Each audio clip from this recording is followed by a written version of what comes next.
200 का दे रहा था और आप इतनी गालियां दी है वो आपने मुझे। भाई कितने का?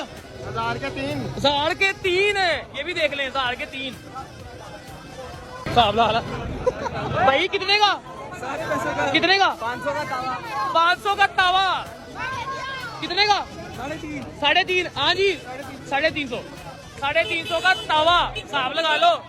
आपका भाई 200 का दे रहा था और आप इतनी गालियां दी है वो आपने मुझे। अब आप कहते लुट मचा रहे हो। एंजे एंजे ए देखो रश चेक करो। लोहड़ियां दी बसंत मजा है, छोटी गल है।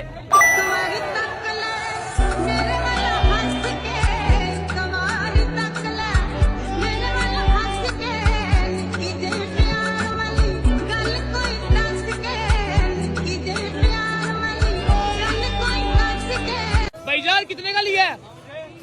300 का। 300 का तावा। 20 चेक करो। ये जा रहे हैं गुड्डे, वो देखो ओए काटन के कटर माल जा रहे हैं भाईजान। भाई कितने का लिया है? कितने का? 270।